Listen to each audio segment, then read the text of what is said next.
Hey everyone, my name's Chris Lambert. On this channel, we talk Kanye West, and today we're talking this Instagram post that Ye made today, reacting to the news that broke over the weekend that Kim Kardashian and Pete Davidson have broken up. The rumor is, which this was only reported by the tabloids, and I don't know how true this is. I would say probably not true, but it was that Pete had proposed to Kim, and she said no, and that's what caused the breakup. But I feel like that's just them fishing for something and trying to drum up headlines. So if you see that, I don't think that's the case, but who knows? We'll see if more information comes out. But regardless, them breaking up does seem to be confirmed.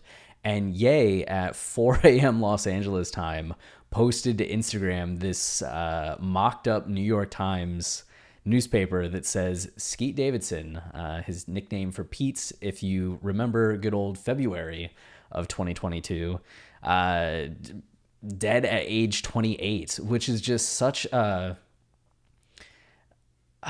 it's such an extreme way of taking it, which is funny because Ye was very much reactive to Pete and Kim through a lot of, what was it, December, January into February, and then kind of went radio silent March, April, May, June, July, all the way into August.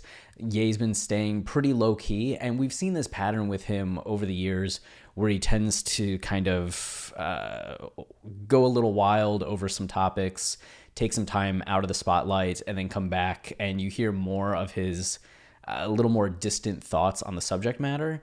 And usually it's a little more reflective. It's a different tone in the aftermath of where he had been. And this is just like him picking up exactly where he left off, which just makes me think that there's still like a lot of emotion tied to all of this. So posting that, and what's interesting is at the very bottom, you have this little addendum that said, Kid Cudi meant to play funeral, but fearful of bottle throwers, which I did not expect. And I missed when I first posted this. Somebody was just like, did you read the fine print? Did you read the fine print? And looking, it was just like, wow. You may remember that in the midst of Ye and Pete's, well, more the one-sidedness of Ye going after Pete, at one point Kid Cudi got involved as Ye saying that Cudi wouldn't be on Donda 2. And that's getting at the fact that Cudi and Pete Davidson are friends and have been for a number of years. In fact, when people talk about like Ye being at Nobu with Pete Davidson a few years ago, it's because they were celebrating, I think it was Cudi's birthday, and Pete was there because Cudi and Pete are so close. Pete credits Cudi with like Cudi's music with saving his life, and which a lot of people do and feel that way. So it's like when push came to shove in this situation between Pete and Ye, that Cudi tried to stay neutral and still be friends with both, and Ye was just like, don't like that. I don't know what went on behind the scenes, but just in terms of publicly, all he said was that Cudi wouldn't be on the album. And Cudi's reaction was a little more excessive, to say the least, as he called Ye a dinosaur and like called out Ye's music, saying that like the best work Ye did was with Cudi, kind of like trying to say you're in my shadow or your music's not going to be anything without me, which a lot of Ye fans just kind of took issue with. It's like Ye's made a lot of great music without Cudi being around, which like I have a lot of respect for Cudi, but like Ye's Ye, you know? I don't think he needs any one person to help him make music that's good. But Cudi has been a huge part of just his discography, which is true. So there was that initial spat between them, but we hadn't really heard anything more since then. There was the drama that cropped up once Ye took out or dropped out of Rolling Loud, and they announced Cudi as taking over the position. And that's what this is referring to for the bottle throwers. People were not happy that Cudi was Ye's replacement. And I think it was only like 15 to 20 minutes into Cudi's set that people were throwing water bottles at him. He's like, if you throw one more thing, I'm out of here. And somebody immediately threw something else.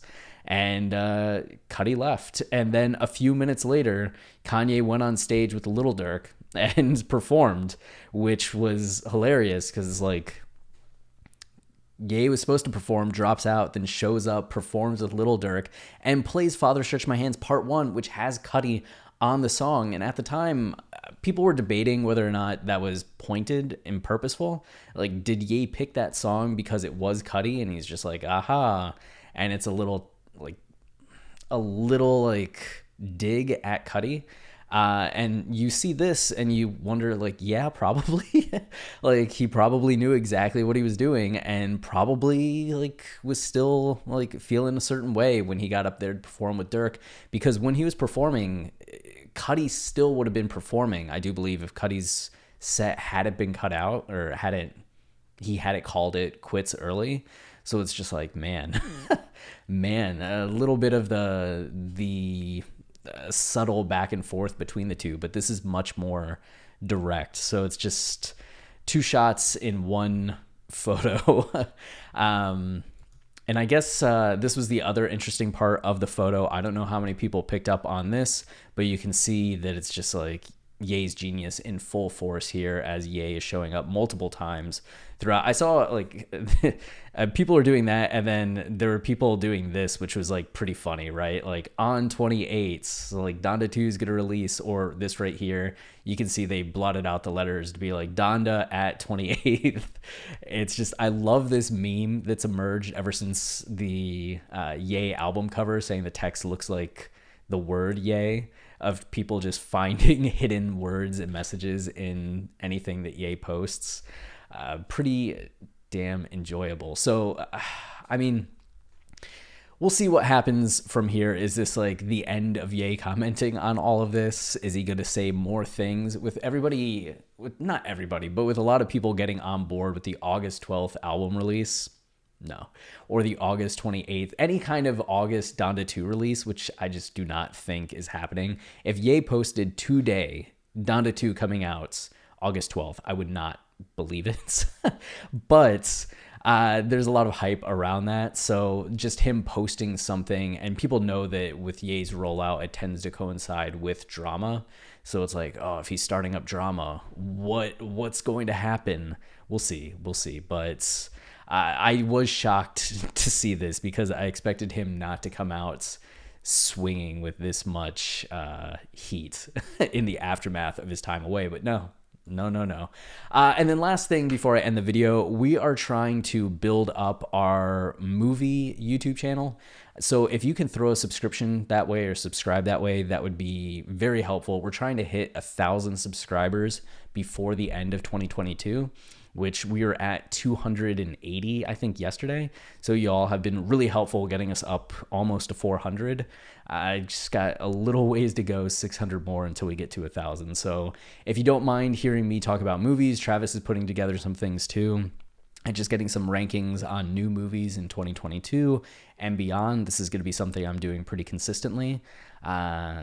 That would mean a lot, as at this time we have to hit 1,000 subscribers and 4,000 hours of watch time before we're monetized. And we're currently at 1,100 watch hours. So like getting there, but it's still like a ways away. So any help in that direction would be greatly appreciated. And we'll be back soon with more Watching the Throne YouTube videos and just that Kanye coverage, you know? So until next time, stay wavy and keep it loopy. Cheers.